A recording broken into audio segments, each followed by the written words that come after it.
Good morning आप सभी को। कल हमने NIOS के 508 ब्लॉक 3 कार्य शिक्षा की अवधारणा चैप्टर नंबर 12 के बारे में कल हमने पढ़ा था। आज हम चैप्टर नंबर 13 को समझेंगे, जिसमें कार्य शिक्षा के क्रियान्वयन के बारे में बात की गई है। इसमें हमें एक तो कार्य शिक्षा के सिलेबस के बारे में पढ़ना है। उसके बाद में ग्रुपिंग ऑफ स्टूडेंट्स को पढ़ना है। टाइम को कैसे डिसाइड करते हैं ये पढ़ना है। प्लेसेस कैसे डिसाइड करते हैं ये पढ़ना है। उसके बाद में अलग अलग क्लासेस के लिए हम कैसे वर्क एजुकेशन के जो सेशन हैं उनकी प्लानिंग कैसे करेंगे इसके बारे में पढ़ना है। उसके बाद मूलभूत ज़रूरतों की श्रेष्ठतर पूर्ति से जुड़े कार्यकलाप, इनके बारे में पढ़ना है। परिवेश का सौंदर्यीकरण से संबंधित कार्यकलाप, इसके बारे में भी हम पढ़ेंगे और समझेंगे। उसके बाद प्रारंभिक कक्षाओं के संदर्भ में कार्य शिक्षा के लिए सामग्री का हमें कैसे चयन करना है, कैसे संयोजन करना है, इसके बारे में। जो भी हमारी सामग्री है, जो भी हमारे टूल्स हैं, जो भी हमारे उपकरण हैं, जो भी हमारे मटेरियल्स हैं, उनका हमें रख रखाव कैसे करना है, उनका मैनेजमेंट कैसे करना है, इसके बारे में भी हम समझेंगे। उसके बाद सीखने सिखाने की कार्य शिक्षा को सीखने सिखाने की कौन कौन सी पद्धतियाँ यूज़ में लाई जाती हैं, जैसे कि अवलोकन है, प्रदर्शन विधि है, प्रयोगात्मक विधि है, योजना विधि है और भ्रमण विधि है। हम इनके बारे में डिटेल से आज समझेंगे। तो चलिए शुरू करते हैं। सबसे पहले इंट्रोडक्शन कुछ दिया गया है, इसके बारे में समझते हैं। परिचय में ये बताया गया है कि प्राचीन समय की जो हमारी शिक्षा व्यवस्था थी, तो वो आश्रम आधारित व्यवस्था थी, जिसमें बच्चे क्या होते थे, गुरुओं के पास में जाते थे और वहीं पर रहकर जो है शिक्षा ग्रहण करते थे। प्राचीन काल की जो शिक्षा थी उसमें कार्य शिक्षा को उन्हीं के साथ में ही शामिल कर दिया जाता था। जैसे कि जो भी विद्यार्थी होते थे वो अपना खाना भी खुद ही बनाते थे। उसके बाद में पानी लाना होता था, नदियों के पास में जाके खुद ही पानी लेके आते थे दूर जंगल से, लकड़ियाँ खुद ही लेके आते थे। तो प्राचीन काल की जो शिक्षण व्यवस्था थी, तो उसमें जो श्रम था, वर्क था, वो उसमें जुड़ा हुआ ही था, उसमें अलग नहीं था। लेकिन जैसे-जैसे आधुनिक शिक्षा आई, आधुनिक शिक्षा जो है, वो केवल बुक बेस्ड होकर ही रह गई। उसमें वर्क एजुकेशन को कोई भी महत्व इतना ज़्यादा दिया नहीं गया। तो आप समझते ही हो कि 1854 में जब वुड्स का डिस्पैच आया, जिसको भारतीय शिक्षा का मैग्ना कार्टा भी कहा जाता है, उन्होंने सबसे पहले इस कमी की ओर संकेत किया। उन्होंने कहा कि हमारी जो शिक्षण व्यवस्था है वो सिर्फ पुस्तकीय ज्ञान से ही रिलेट होकर रह गई है। इसमें वर्क एजुकेशन की ओर फोकस है ही नहीं। उसके बाद में इन्होंने ही शारीरिक श्रम से जुड़ी गतिविधियों पर बहुत ही ज़्यादा जोर देने की बात की। चलिए, अब इसके बाद में हम पढ़ते हैं कि वर्क एजुकेशन का सिलेबस किन-किन पर बेस्ड होना चाहिए। तो सबसे पहले जब नेशनल एजुकेशन पॉलिसी 1986 की जो है नेशनल एजुकेशन पॉलिसी, उन्होंने क्या किया, समाजोपयोगी जो उत्पादक कार्य था, उसको एक विषय के रूप में जोड़ा और जो भी फिजिकल वर्क है, उसके रूप में इसको परिकल्पित भी किया। इन्होंने मुख्यतः 6 ऐसे विषय सुझाए, जिनके माध्यम से हम वर्क एजुकेशन आराम से ले सकते हैं, जहाँ से हम फिजिकल वर्क आराम से ले सकते हैं बच्चों से। उसमें सबसे पहला है स्वास्थ्य एवं स्वास्थ्य विज्ञान, दूसरा है आहार एवं पोषण, तीसरा है आवास, चौथा है परिधान, जिसको हम वस्त्र भी बोलते हैं, पांचवा है संस्कृति एवं मनोरंजन और छठा है सामुदायिक कार्य व समाज सेवा। प्राइमरी एंड जो अपर प्राइमरी लेवल होता है, उसमें सिलेबस के मुख्यतः 3 एस्पेक्ट्स हैं, जिसमें सबसे पहले पर्यावरण अध्ययन और उसका उपयोग, मटेरियल, टूल्स एंड टेक्निक्स के साथ में प्रयोग, एक्सपेरिमेंट, उसके बाद में है वर्क प्रैक्टिस या कार्य अभ्यास।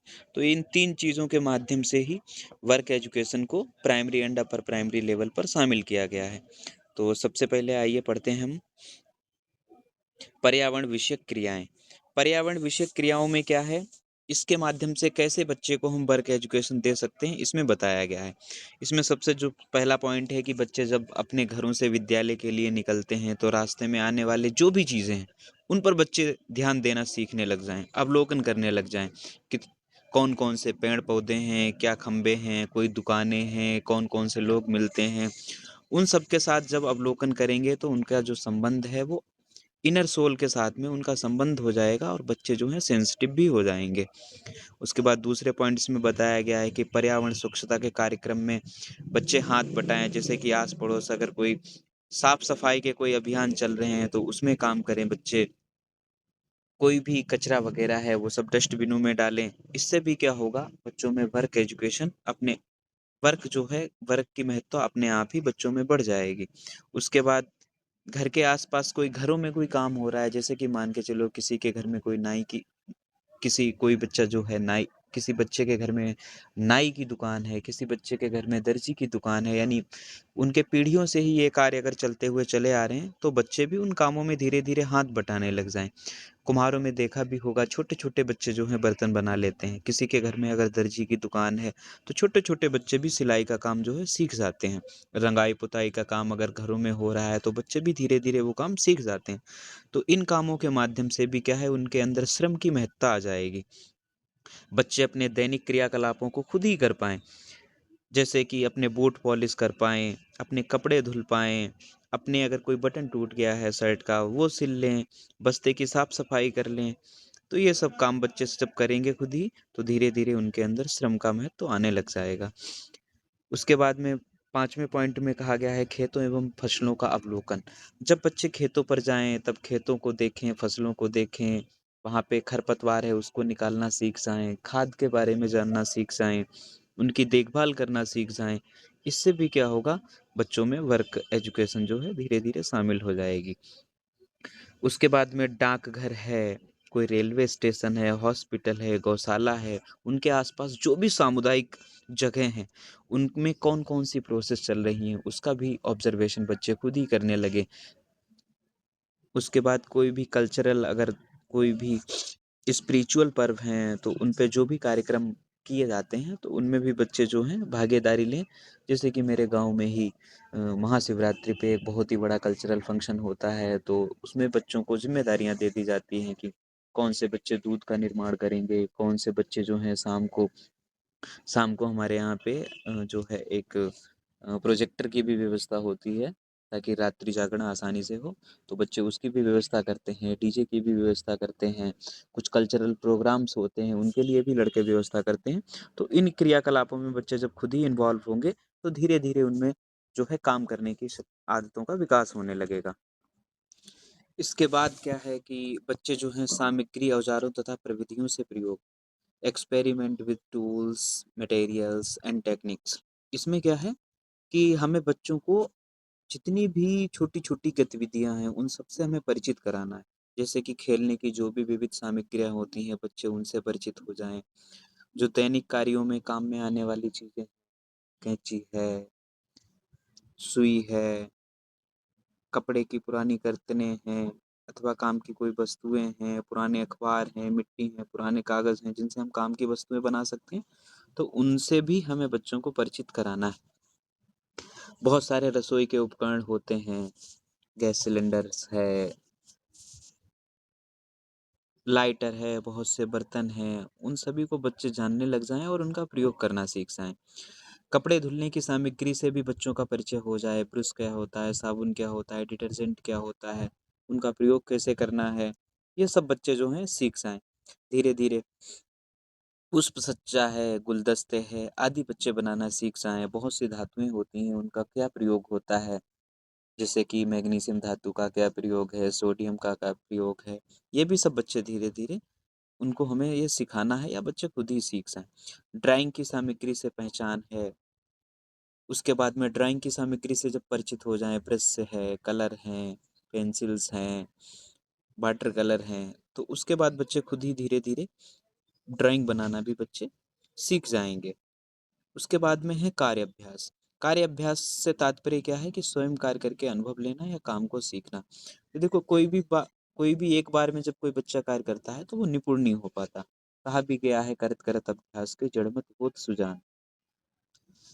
अभ्यास कर लगातार करते रहने से ही जो मूर्ख बुद्धि लोग हैं वो भी धीरे धीरे विद्वान बन जाते हैं। तो इसीलिए हमें कार्य की प्रैक्टिस करना बहुत ज़रूरी है ताकि उनमें आत्मनिर्भरता के गुण पनप सकें। धीरे धीरे वो कैसे वर्कर्स होते हैं उनके प्रति भी सेंसिटिव बन सकें, है नहीं। तो इसमें सारे वही चीज़ें हैं कि बच्चे खुद खुद के कामों में सबसे ज़्यादा फोकस कर पाएँ, कागज़ों से बहुत सारी चीज़ें बना पाएँ, जो बेस्ट मटेरियल्स होते हैं उनसे चीज़ें बना पाएँ, मिट्टी के खिलौने बना लें, जितने भी पेय पदार्थ होते हैं, कॉफ़ी है, चाय है, शरबत है, शिकंजी है, ये सब बच्चे बनाना सीख जाएँ, अपनी किताबों की साज सज्जा खुद ही कर लें, तो ये सब वर्क प्रैक्टिसेस में आ जाता है। पेड़-पौधों की देखभाल है, विद्यालय में स्वच्छता संबंधी कार्य हैं, ये सारी चीज़ें हैं। उसके बाद में हमें पढ़ना है कि ग्रुपिंग ऑफ स्टूडेंट्स, विद्यार्थियों का समूहीकरण। देखो, हम सभी जानते हैं कि जब बच्चे समूह में कार्य करते हैं तो धीरे-धीरे उन्हें काम करने में भी मज़ा आता है। उनके अंदर समूह की भावना का विकास हो जाता है, सहयोग की भावना का विकास होता है, नेतृत्व जैसे गुणों का विकास होता है और साझी संस्कृति का भी उनमें माहौल अपने आप पैदा होता है। धीरे-धीरे उनके अंदर जो भी वैमनस्यता के भाव हैं, वो धीरे-धीरे दूर होते हैं। फ्रेंडशिप बहुत ज़्यादा उनकी धीरे-धीरे बढ़ जाती है। लेकिन कुछ ऐसी भी चीज़ें हैं जो ग्रुप जब हम स्टूडेंट्स की ग्रुपिंग करते हैं तो उसको बहुत ज़्यादा अफेक्ट भी करती हैं, जैसे कि स्थान की उपलब्धता कैसी है, संसाधनों की पर्याप्तता कैसी है, समय की उपलब्धता है, मूल्यांकन की व्यवस्था है, विद्यार्थियों की संख्या है और प्रारंभिक प्रवेश व्यवहार है। प्रारंभिक प्रवेश व्यवहार के बारे में हम थोड़ा डिटेल से समझते हैं। प्रारंभिक प्रवेश व्यवहार का मतलब है, बहुत से बच्चे ऐसे होते हैं जिनके घर में ही शुरुआत से ही कोई ना कोई काम हो रहा होता है। जैसे बहुत से बच्चे ऐसे होते हैं जिनमें नाई का काम, बाल काटने का काम उनके माँ-बाप उनके सॉरी उनके दादा परदादा या चाचा हैं शुरुआत से ही करते हुए चले आ रहे हैं।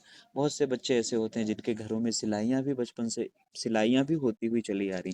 तो वो बच्चे क्या करते हैं, धीरे-धीरे उन चीज़ों को सीख जाते हैं।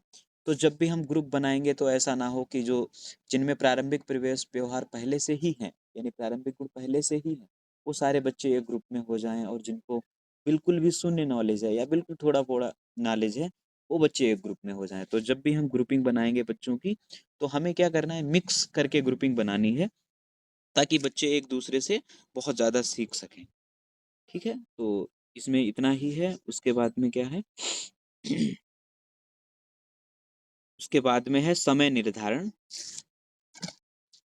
टाइम को डिसाइड करना। तो देखो, हम सभी समझते हैं कि हम किस समय काम करवाएँ ताकि बच्चों को ये भी ना लगे कि हमसे वर्क लिया जा रहा है और वर्क एजुकेशन भी हो जाए, काम उनका जो फिज़िकल वर्क है वो भी हो जाए। तो देखो, हम सभी समझते हैं कि जब शुरुआत में जब प्रवेश के समय होता है, दाखिले के समय होता है, तो उस समय हम बच्चों से क्या करवा सकते हैं, नुक्कड़ नाटक करवा सकते हैं, डुगडुगी पिटवा सकते हैं, रैली निकलवा सकते हैं। इससे एक तो उनका फिज़िकल वर्क भी हो रहा है और बच्चों को लगेगा भी नहीं और बच्चे आनंदपूर्वक ये कार्य भी करेंगे। जब जुलाई के महीने में भी प्रवेश बहुत ज़्यादा, अब तो अप्रैल से सत्र शुरू होने लग गए, तो अप्रैल के शुरुआत में ही हमें क्या करना है, जब पेरेंट्स बच्चों को एडमिशन दिलाने आते हैं तो उनके जलपान की व्यवस्था कैसी हो, उनको बिठाने की व्यवस्था कैसी हो, ये सब कार्य हम बच्चों को दे सकते हैं ताकि बच्चे भी जो हैं अ अ, वर्क को करना सीख जाएँ और उन्हें पता भी ना लगे कि उनसे वर्क लिया जा रहा है और धीरे-धीरे वो उनमें फिज़िकल वर्क जो है शामिल हो जाए। उसके बाद जब गर्मी की छुट्टियाँ होती हैं, उसमें भी हम बच्चों को कार्य दे सकते हैं। जैसे कि हमने क्या बोल दिया बच्चों को कि आपको क्या करना है, बीजों को एकत्रित करना है, अलग-अलग पौधों के बारे में जानकारियाँ एकत्रित करनी है। बच्चे इन कामों को मज़े से करेंगे। उसके बाद हमें ये बोल देना है कि कोई मर्ज़ी से कोई भी 10 दिनों की आप डायरी लिख के लेके आओ। तो इसमें भी क्या होगा, बच्चों को वर्क करना शामिल हो जाएगा और बच्चों को पता भी नहीं लगेगा। उसके बाद जब ग्रीष्म अवकाश के बाद में जब जुलाई में विद्यालय खुलेगा, जुलाई के बाद में आमतौर पर मुख्यतः जुलाई में ही मानसून का सीज़न होता है, तो उस टाइम पे हम वृक्षारोपण जैसे कार्य करवा सकते हैं बच्चों से। गड्ढे खोदना इसमें शामिल है, पेड़-पौधों को लगाना इसमें शामिल है। फिर उसके बाद में उनको उचित, अगर बारिश किसी भी दिन नहीं हुई तो उनको उचित मात्रा में पानी देना भी शामिल है, ताकि पेड़-पौधे बहुत जल्दी जो है पनप पाएँ।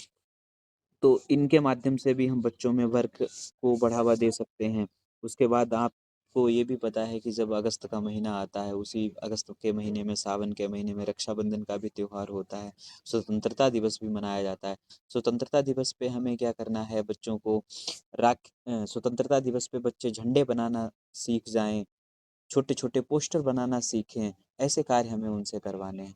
राखी वाला जब त्योहार आता है तो बच्चों को खुद से ही राखी बनवानी है और मोस्टली ऐसा अब बहुत से विद्यालय करवाने भी लगे हैं, क्योंकि वर्क एजुकेशन की महत्ता धीरे-धीरे बढ़ रही है।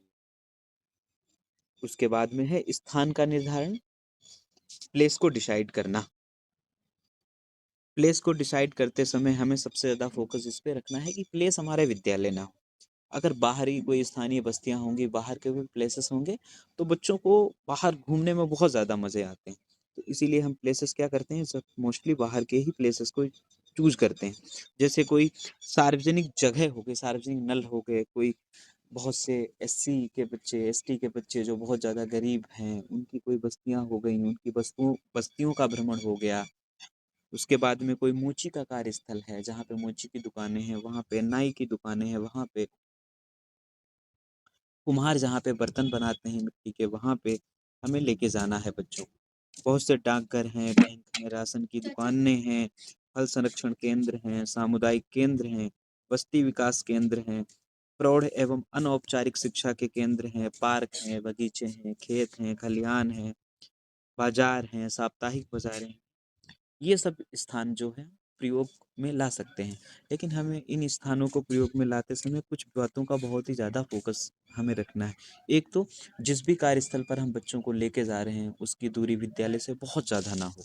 हमें भौगोलिक परिस्थितियाँ भी ध्यान में रखनी है। ऐसा ना हो कि किसी पहाड़ पे लेके जा रहे हो, पहाड़ बहुत ज़्यादा ऊंचा हो, बच्चे चढ़ ही ना पाए, बहुत ज़्यादा ठंड हो, ऐसी जगह भी हमें नहीं लेके जाना है।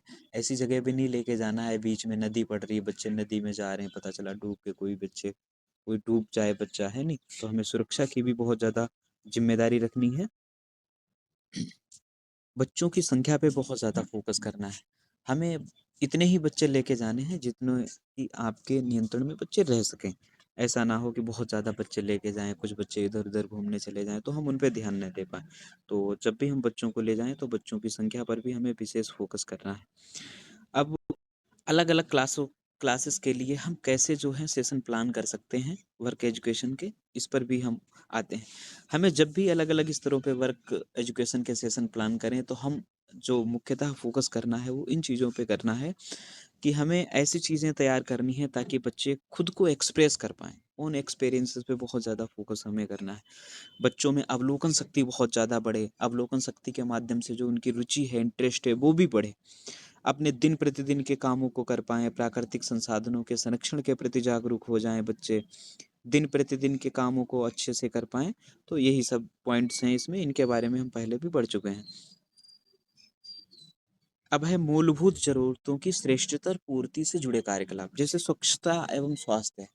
तो हमें बच्चों से ऐसे कार्य करवाने हैं जैसे कि बच्चे खुद की किताबों पे जिल्द चढ़ा पाएँ, घर में भी, विद्यालय में भी साफ-सफाई रख पाएँ, उनके नाखून कटे हुए हों, डे प्रतिदिन बच्चे नहा के आएँ, व्यक्तिगत साफ-सफाई पे बहुत ज़्यादा फ़ोकस कर पाएँ, छोटी-छोटी मरम्मत कर लें, दरी-पट्टियाँ अगर कोई फट गई हैं, उनको सी सकें बच्चे, चार्ट पेपर हैं, उनको उनका रख-रखाव बच्चे अच्छे तरीके से कर पाएँ।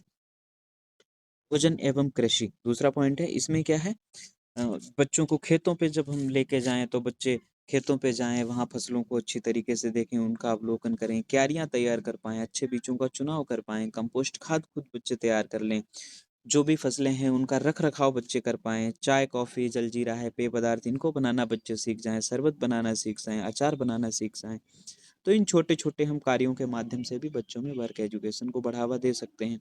आवास, इसमें क्या है, इसमें है बच्चे छोटी-छोटी मरम्मत करना सीख पाएँ, जो हमारे घरों में चीज़ें होती हैं, जैसे कुर्सी अगर है टूट जाए तो उसकी मरम्मत करना बच्चे सीख लें, चारपाई की मरम्मत करना सीख लें, अगर नल की मरम्मत करना बच्चे सीख लें, बहुत सी छोटे-छोटे घास-फूस के माध्यम से छप्पर बनाना बच्चे सीख जाएँ। वस्त्र, वस्त्रों में क्या है, बच्चे घरेलू जो भी चीज़ें होती हैं, टीवी है, बक्से हैं, उनके लिए बच्चे कवर बनाना सीख जाएँ, गुड़िया कठपुतलियाँ बनाना सीख जाएँ, बची हुई ऊन है, कपड़ों के टुकड़े हैं, जूट आदि से आसन बनाना सीख जाएँ, पायदान बनाना सीख जाएँ।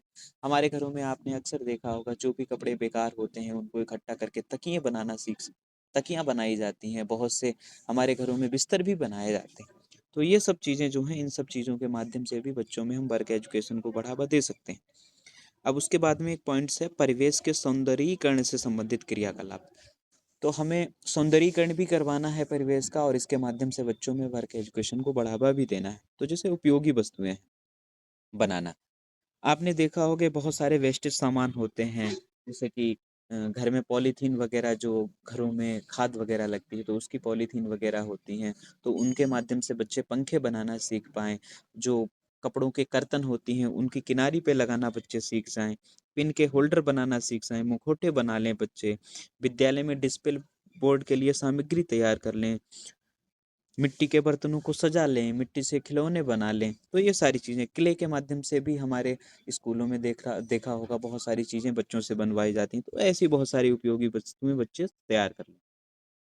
सजावट हेतु सामग्री तैयार करना, बहुत से बच्चे गुलदस्ते बना लें, मिट्टी से खिलौने, चिड़िया जानवर आदि की आकृति बना लें, बांस से फूलदान बना लें, मैट से पुरानी ऊन से मैट आदि बना लें। तो ये सब सारी चीज़ें हैं, इसके माध्यम से हम वर्क एजुकेशन को बढ़ावा दे सकते हैं। सामुदायिक सेवा का मतलब है कम्युनिटी सर्विसेज। इससे संबंधित क्रियाकलापों में हमें क्या है, जब भी हमारे आसपास कोई साफ सफाई के अभियान चलें तो बच्चे उनमें बढ़ चढ़ के भागीदारी लें। कोई त्योहार है, कोई उत्सव है, साज सजावट की जिम्मेदारी बच्चे खुद उठाएं। कोई हमारे यहाँ पे वृद्ध व्यक्ति हैं, उनको सड़क पार करवाना है, तो इसमें भी बच्चे खुद ही इन्वॉल्व हों, तो धीरे धीरे बच्चों में वर्क एजुकेशन बढ़ाया जा सकता है। विद्यालय परिसर की साफ सफाई है, घर की साफ सफाई है, जो भी शारीरिक रूप से अक्षम व्यक्ति हैं उनकी मदद बच्चे करना सीख जाएं, तो इनके माध्यम से भी बच्चों में फिजिकल वर्क को बढ़ावा दे सकते हैं। उसके बाद में सांस्कृतिक विरासत, राष्ट्रीय एकता से संबंधित क्रियाकलाप या कार्यकलाप। तो कोई भी हमारी जो सांस्कृतिक विरासत की चीजें हैं, जैसे कोई मंदिर हैं बने हुए, उनकी साफ सफाई है, कोई हमारे यहाँ पे टीले हैं या कोई शिलालेख हैं, तो उनको बचा के रखा जाए, इसकी भी जानकारी बच्चों को हो। जगह जगह हस्तकला की जानकारी बच्चों को हो जाए। बहुत से वाद्य संगीत यंत्र हैं, उनकी जानकारी बच्चों को हमें करानी है। राष्ट्रीय झंडा के चित्र बनवाने हैं, राष्ट्रीय चिन्ह के चित्र बनवाने हैं बच्चों में, ताकि बच्चों में वर्क एजुकेशन बढ़ जाए। पर्यावरण जागरूकता से संबंधित क्रियाकलाप, इसमें हमें क्या करना है, बच्चों से पर्यावरण जागरूकता से संबंधित हम रैली निकलवा सकते हैं, पोस्टर प्रतियोगिता का आयोजन कर सकते हैं, बहुत से कार्ड शीट बना के उनको व्हाइट बोर्ड पे लगवा सकते हैं, वृक्षारोपण जैसे कार्यक्रमों में हम बच्चों से हिस्सा दिला सकते हैं। इससे भी क्या होगा, बच्चों में वर्क एजुकेशन बढ़ेगा। अब है प्रारंभिक कक्षाओं के संदर्भ में कार्य शिक्षा के लिए सामग्री का चयन एवं संयोजन। हाँ, हमें मटेरियल्स, किन मटेरियल्स का चयन करना है, इस बात पे भी हमें बहुत ज़्यादा फोकस करना है। देखो, कभी भी अगर हम कोई भी कार्य बच्चों से कराएं तो बच्चों से बहुत ज़्यादा महंगी चीज़ें नहीं मंगानी चाहिए विद्यालय में। इससे क्या होगा, बहुत से बच्चे हमारे विद्यालयों में ऐसे आते हैं जिनके पास में आर्थिक समस्याएं बहुत ज़्यादा होती हैं, तो वो वाले बच्चे धीरे धीरे विद्यालय आने से कतराने लगते हैं। तो हमें मटेरियल्स का जब चूज करना है, तो हमें ऐसी चीज़ों पे बहुत ज़्यादा फोकस करना है जो प्रकृति में उपलब्ध हों या आसानी से उपलब्ध हो जाएं। अनुपयोगी सामग्रियां हैं, इन पे फोकस करना है। प्रकृति का मतलब है जैसे पेड़ पौधे हैं, पेड़ पौधों की पत्तियां हैं, बांस है, तना है, नारियल के खोपड़े हैं, नारियल की छाल है, ग्लू, नीम है, मिट्टी है, ऐसी चीजें। अनुपयोगी पदार्थ, आपने देखा होगा घरों में बहुत से डिब्बे होते हैं, खाली पड़े हुए होते हैं, गत्ते बहुत से खाली पड़े हुए होते हैं, बोतलों के ढक्कन हैं, प्लास्टिक, उपयोग की गई प्लास्टिक है, उनके ढक्कन हैं, टूथपेस्ट के ढक्कन हैं, बहुत सारी अनुपयोगी चीज़ें होती हैं जिनको हम पुनः यूज में ले सकते हैं। तो ऐसी चीज़ों को हमें मंगा लेना चाहिए। ऐसी चीज़ें मोस्टली सभी बच्चों के घरों में होती हैं, वो आराम से ले भी आएंगे। हमें ऐसी सामग्री का चयन करना है जिसकी बहुत ही कम लागत हो, और कोशिश हमें ये करनी है कि टीचर खुद ही अपने आप ही ये चीज़ें लेके आ जाए, ताकि बच्चों पे बिल्कुल भी बोझ ना पड़े। जैसे कैंची है, चाकू है, पैमाना है, ये सारी चीज़ें बहुत ही कम दामों में भी मिल जाती हैं, 5-10 रुपए की मिल जाती हैं। स्क्रू हैं, लकड़ी के ब्रश हैं, ये सब चीज़ें आसानी से हम उपलब्ध करा सकते हैं। कोई बच्चा अगर कोई दुर्लभ चीज़ लेके आता है, तो हमें क्या करना है, प्रेयर में उसको हम बहुत ज़्यादा प्रोत्साहित करते हैं। धीरे धीरे बच्चों में क्या होगा, इससे पॉजिटिविटी बढ़ेगी, वैज्ञानिक सोच का विकास होगा, वस्तुओं को रखने का तरीका बच्चे सीखेंगे, आसपास के पर्यावरण को अवलोकन करने की शक्ति का बच्चों में विकास होगा। उसके बाद में सामग्री एवं उपयोगों का, उपकरणों का भंडारण एवं प्रबंधन। देखो, हमने सभी ने देखा होगा, मोस्टली हमारे विद्यालयों में भी क्या है, मैथ की किट्स आती हैं, साइंस की किट्स आती हैं, लेकिन टीचर इन किट्स का उपयोग ही नहीं करते। वो ये सोचते हैं कि ये धीरे धीरे वस्तुएं बच्चे जो हैं तोड़ देंगे, खराब हो जाएंगी। तो हमें ऐसी सोच नहीं बना के रखनी है। कोई भी अगर हमारे पास में सामग्री है, तो हमें उसका उपयोग ज़्यादा से ज़्यादा करना है। साइंस किट्स का भी यूज ज़्यादा से ज़्यादा करना है, और उनकी देखभाल भी हमें बच्चों के ऊपर ही छोड़नी चाहिए, ताकि बच्चे खुद जब उनकी देखभाल में लग जाएंगे तो कोई भी चीज़ें हमारी खराब नहीं होंगी। कुछ ऐसे भी उपकरण होते हैं जिनको ऑयलिंग की ज़रूरत है, तो उनको टाइम टू टाइम ऑयलिंग करें। कुछ ऐसे उपकरण होते हैं जिनका प्रयोग कम से कम होता है, तो उनको बार बार हमें साफ सफाई बच्चों से ही कराएं, ताकि बच्चों में वर्क एजुकेशन बढ़े धीरे धीरे। तो इस प्रकार से हम क्या कर सकते हैं, भंडारण कर सकते हैं वस्तुओं का। अब है विभिन्न पाठ्यचर्यक विषयों से जुड़ाव एवं अनुभव देने की पद्धतियां। जब गांधी जी 1937 में जब वर्धा सम्मेलन होता है, तब गांधी जी ट्रेनिंग टीचर से बात करते हैं, भाषण देते हैं। तो उसमें ये कहते हैं कि बच्चों को हमें भाषा, गणित, इनको अलग अलग विषय के रूप में पढ़ाना ही नहीं है। हमें क्या करना है, वर्क एजुकेशन के माध्यम से इन सारे विषयों की शिक्षा देनी। जैसे हम क्या कर सकते हैं, जैसे मान के चलो आपने क्या किया, कोई भी एक कोई भी एक तकली ले ली, उस तकली के माध्यम से उसके इतिहास के बारे में बच्चों से लिखने को बोल दो, तो इससे क्या होगा, उनमें भाषा का विकास हो जाएगा। उसके ऊपर चारों ओर कितना धागा लपेटा जाएगा, उसकी लंबाई क्या है, इससे हम गणित, उस बच्चों को गणित भी सिखा सकते हैं धीरे धीरे, है नहीं? तो ऐसे क्या होगा, बच्चों पे बोझ भी नहीं पड़ेगा और बच्चे सीखेंगे भी बहुत ज्यादा। तो इस प्रकार से महात्मा गांधी जी ने कहा कि बच्चों को हम विषय के रूप में ना पढ़ाएं, बल्कि वर्क एजुकेशन के माध्यम से विषयों का ज्ञान दें। जैसे कोई भी चीज अगर हम ला के बच्चों को दें, तो उसके बारे में लिखने को बोल दिया जाए। भाषा, इससे क्या होगा, उनमें लिखित अभिव्यक्ति है, छोटे छोटे वाक्यों का प्रयोग करना सीख जाएंगे बच्चे। उनको क्रम से उसका प्रस्तुतिकरण कर पाएंगे, शीर्षक सुझा पाएंगे बच्चे, छोटे तथा सरल वाक्यों को लिख पाएंगे। ऐसे ही गणित में जब हम पढ़ाते हैं, तो जैसे कि व्हाइट बोर्ड है हमारे सामने रखा हुआ, तो उसकी जब ब्लैक बोर्ड है, तो उसकी जब पुताई करवाएंगे, तो बच्चे क्या है, उसकी लंबाई चौड़ाई को बता पाएं, है नहीं? हमारे स्कूल विद्यालय में घड़ी होती है, तो समय का अनुमान बच्चे लगा पाएं।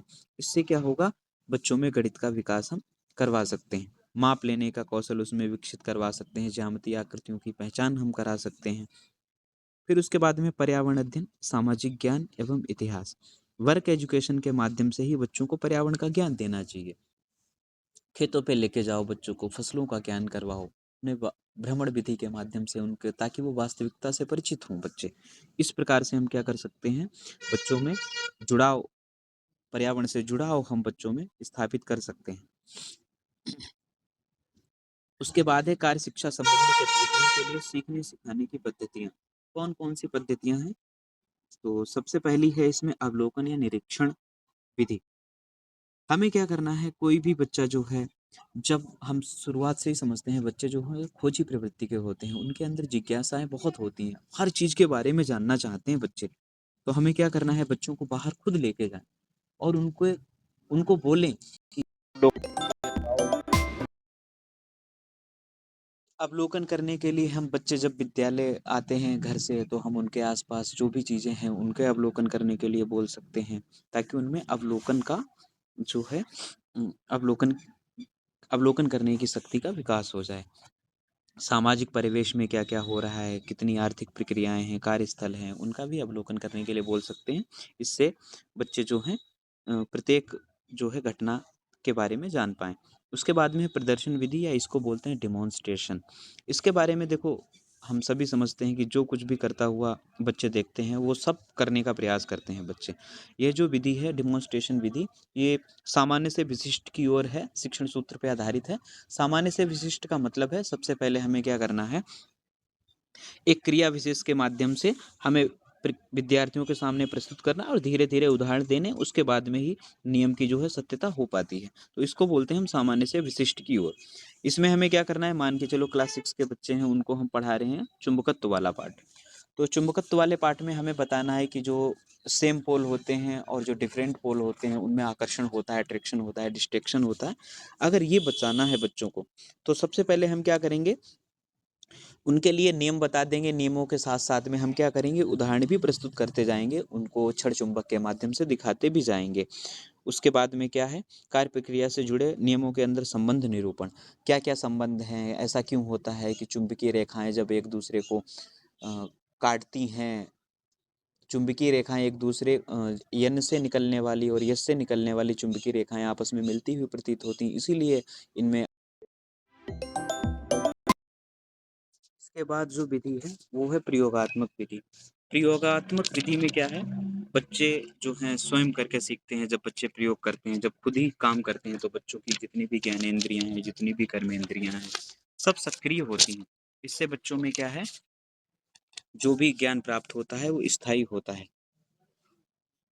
विद्यार्थी इसमें चूंकि स्वयं क्रियाशील रहते हैं, इसके बाद इसकी मनोवैज्ञानिकता भी है, वैज्ञानिकता भी है, क्योंकि क्यों का उत्तर बच्चे खुद ही सीखते हैं, तो उसमें वैज्ञानिक गुणों का भी विकास होता है। इसके बाद की जो पद्धति है योजना पद्धति, जिसके लिए किलपैट्रिक ने एक परिभाषा दी है कि योजना जो है वो सामाजिक वातावरण में पूर्ण संलग्नता के साथ संपादित की जाने वाली स्व उद्देश्य क्रिया है। सबसे ज्यादा फोकस इन्होंने उद्देश्यता पे किया, यानी कोई भी योजना है उसके में कोई उद्देश्य जरूर होते हैं। इसमें कुछ और परिभाषाएं हैं। योजना पद्धति एक ऐसी समस्यात्मक क्रिया है जो प्राकृतिक वातावरण में पूर्ण की जाती है। उसके वेस्ले ने कहा है कि योजना वे समन्वित क्रियाएं हैं जो किसी महत्वपूर्ण दक्षता या प्रक्रिया को सीखने के लिए प्राकृतिक वातावरण में पूरी की जाती हैं। इन सब में सभी परिभाषाओं में आपने एक चीज को सबसे ज्यादा फोकस किया होगा कि कोई ना कोई उद्देश्य विशेष जरूर होता है जिसके माध्यम से हम योजना को योजना को कंप्लीट करते हैं। तो योजना पद्धति के कुछ पॉइंट्स हैं, कुछ सोपान हैं जिनके बारे में पढ़ना बहुत ज़रूरी है। किसी भी योजना, किसी भी काम को हमें करना है तो सबसे पहले हमें उद्देश्यों का निर्धारण करना पड़ेगा। सपोज करो कि 15 अगस्त के कार्यक्रम को आपको सफल बनाना है, तो इसके लिए उद्देश्य आपके क्या होंगे कि 15 अगस्त के कार्यक्रम को सफल बनाना। तो हम क्या बनाएंगे, प्लानिंग बनाएंगे। कौन कौन से बच्चे जो हैं जलपान का कार्य देखेंगे, कौन से बच्चे डीजे टेंट का कार्य देखेंगे, कि कौन से बच्चे जो हैं कार्यक्रम सुचारू रूप से हो इसका कार्य। तो इसके लिए हम प्लानिंग बनाएंगे। प्लानिंग बनाने के बाद में उसको हमें क्या करना है, इम्प्लीमेंट करना है, क्रियान्वयन करना है। और सबसे लास्ट में हम क्या करते हैं, मूल्यांकन करते हैं कि जो भी हमने योजनाएं बनाई, जब हमने क्रियान्वयन किया तब वास्तव में हमें जो भी हमारे उद्देश्य थे वो प्राप्त हुए या नहीं हुए। तो इस प्रकार से योजना पद्धति जो है काम करती। फिर है भ्रमण विधि। हम ये भी समझते हैं कि बच्चे जब बाहर घूमने जाते हैं तो अवलोकन करते हैं। इसके माध्यम से बच्चे जो हैं सक्रिय भागीदारी निभाते हैं और जो भी बच्चे ज्ञान प्राप्त करते हैं वो ज्ञान जो है बच्चों का स्थायी होता है।